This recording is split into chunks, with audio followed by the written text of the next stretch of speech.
United Nations general assembly एक meeting करती है जिसमें दुनिया के 193 देश शामिल होते हैं। जब दुनिया में कोई बड़ा इशू होता है तो ये सारे देश मिलकर वोटिंग करते हैं। इस बार वोटिंग यूक्रेन और रशिया के वॉर पर हुई है। यूक्रेन और उसके यूरोपियन साथी एक बात सामने लाए जिसमें यह कहा गया कि रशिया को अपनी सेना हटा लेनी चाहिए और वॉर को ख़त्म करना चाहिए।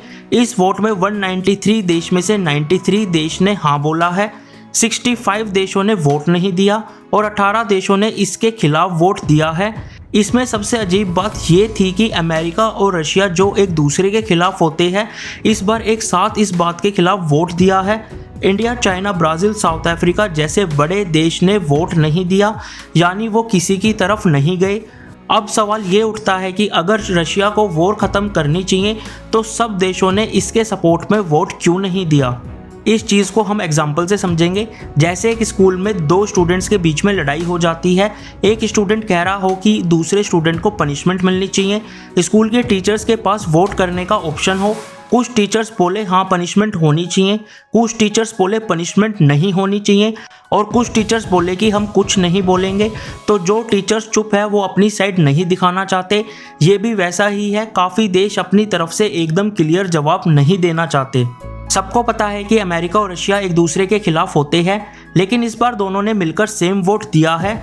ये थोड़ा अजीब लगता है, लेकिन इसका एक रीज़न है। अमेरिका ने पहले भी रशिया के खिलाफ यूनाइटेड नेशन में नए रूल्स को सपोर्ट किया था। पहले वाले रूल्स में लिखा था कि रशिया को यूक्रेन से अपनी सेना हटा लेनी चाहिए, लेकिन इस बार जो नया रूल लाया गया है उसमें कुछ नए पॉइंट्स ऐड किए गए थे जो अमेरिका को पसंद नहीं आए।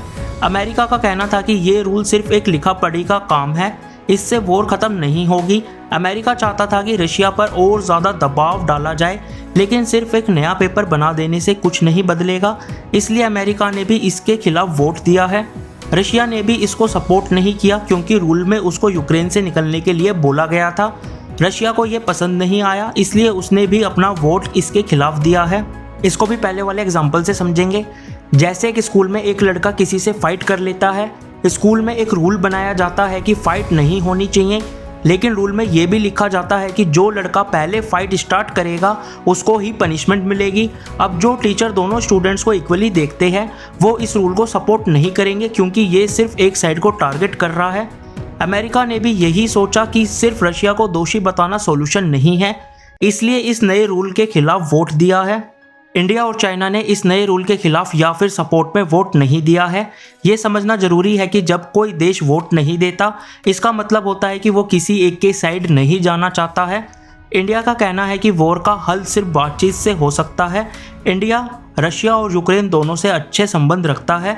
अगर इंडिया रशिया के खिलाफ वोट देता तो रशिया नाराज़ हो सकता था, और अगर इंडिया सपोर्ट करता तो वेस्टर्न देश जैसे अमेरिका और यूरोप वाले नाराज़ हो सकते हैं। इसलिए इंडिया ने बीच का रास्ता चुना और वोट नहीं दिया। चाइना भी कुछ ऐसा ही सोचता है। चाइना का रशिया के साथ अच्छा रिलेशन है और वो नहीं चाहता कि रशिया के खिलाफ जाए, लेकिन वो ये भी नहीं चाहता कि दुनिया उसको कहे कि वो वॉर को सपोर्ट कर रहा है। इसलिए चाइना ने भी वोट नहीं दिया। जैसे कि स्कूल में दो दोस्त लड़ रहे होते हैं, मान लो आप दोनों के अच्छे दोस्त हो, लेकिन आप किसी एक का साइड नहीं लेना चाहते क्योंकि अगर आप एक का साथ दोगे तो दूसरा नाराज़ हो जाएगा। इसलिए आप चुप रहते हो ताकि दोनों के साथ आपके अच्छे रिलेशन बने रहे। इंडिया और चाइना ने भी यही किया। दोनों ने चुप रहना सही समझा ताकि दोनों तरफ से उनके संबंध खराब ना हो। यूनाइटेड नेशंस के ये नए रूल सिर्फ एक तरह का सिग्नल होता है। ये किसी भी देश को मजबूर नहीं कर सकते कि वो इसको माने। रशिया पहले भी यूनाइटेड नेशंस के काफ़ी नए रूल्स को नज़रअंदाज कर चुका है और अपनी सोच के हिसाब से फैसला लेता रहा है। इस बार भी वो अपनी पॉलिसीज़ के हिसाब से ही काम करेगा, इसलिए वो तुरंत रुकने वाली नहीं है। इस वोट से ये भी समझ आता है कि दुनिया के अलग अलग देश एक जैसा नहीं सोच रहे। कोई चाहता है कि रशिया पर और ज़्यादा दबाव डाला जाए, तो कोई मानता है कि सिर्फ रशिया को दोषी बताना सही नहीं होगा। कुछ देश बीच का रास्ता अपना रहे हैं ताकि किसी से उनका रिश्ता ना बिगड़े। रशिया के खिलाफ जो देश है वो उस पर और नया प्रेशर डालने की कोशिश करेंगे। पहले से ही रशिया पर अलग अलग तरीके की पाबंदी लगाई गई है जिससे उसकी इकनॉमी पर असर पड़ा है, लेकिन रशिया ने नए तरीके ढूंढ लिए हैं अपनी इकनॉमी संभालने के लिए, जैसे चाइना और इंडिया के साथ बिजनेस बढ़ाकर।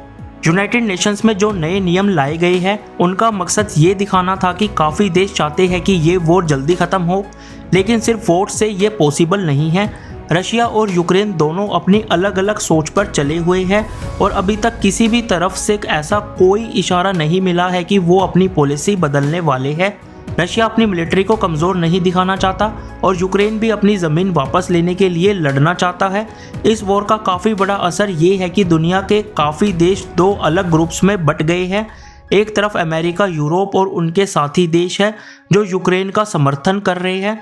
दूसरी तरफ रशिया और उसके साथी देश हैं जो या तो उसका साथ दे रहे हैं या इस मामले में चुप रहना पसंद कर रहे हैं। और तीसरी तरफ इंडिया, चाइना जैसे देश जो सेफ साइड लेना चाहते हैं ताकि दोनों तरफ के रिश्तों में कोई प्रॉब्लम ना आए। अगर देखा जाए तो फिलहाल वो रुकने का चांसेस काफ़ी कम है। रशिया और यूक्रेन दोनों ही पीछे हटने के लिए तैयार नहीं है। अमेरिका और यूरोप दोनों ही यूक्रेन को हथियार और पैसे दे रहे हैं ताकि वो लड़ सके, जबकि रशिया नए साथी ढूंढ रहा है जो उसकी मदद कर सके।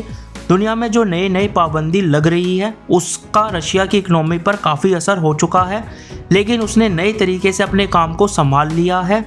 चाइना, इंडिया और काफ़ी और देश रशिया से सस्ता तेल खरीद रहे हैं जिससे उसको पैसे मिल रहे हैं। मतलब जो प्रेशर रशिया पे डालने की कोशिश हो रही है उसका इतना बड़ा नतीजा नहीं निकला जितना उम्मीद किया गया था। जैसे अगर एक स्कूल में दो बड़े ग्रुप्स के बीच में लड़ाई हो गई तो कुछ लोग एक तरफ हो जाते हैं, कुछ दूसरी तरफ चले जाते हैं और कुछ बीच में ही रहते हैं ताकि उनका किसी से पंगा ना हो। अगर टीचर सिर्फ नए नियम बनाकर बोले कि लड़ाई रुक जाए तो क्या रुकेगी? नहीं। जब तक दोनों ग्रुप्स तैयार ना हो तब तक ये लड़ाई ख़त्म नहीं होगी। बिल्कुल वैसे ही ये वॉर भी हो रही है। आगे चल के क्या होगा ये काफ़ी चीज़ों पर डिपेंड करता है। क्या रशिया और यूक्रेन बात करने को तैयार होते हैं? क्या अमेरिका और यूरोप यूक्रेन की मदद करना कम करेंगे? क्या नई पाबंदियां रशिया पर कोई बड़ा असर डाल पाएंगी? फिलहाल इन सवालों का जवाब किसी के पास नहीं है, लेकिन एक बात बिल्कुल साफ है, जब तक दोनों तरफ से कोई रास्ता नहीं निकलेगा तब तक ये वॉर रुकने वाली नहीं है। ये सिर्फ दो देश की नहीं पूरी दुनिया की टेंशन बन चुकी है। अब ये देखना होगा कि आगे इस वॉर का क्या अंजाम होता है। बाकी वीडियो अच्छी लगी तो वीडियो को लाइक करो, शेयर करो एंड चैनल को सब्सक्राइब करो। और अगर आपका कोई भी डाउट है तो आप कमेंट सेक्शन में पूछ सकते हो।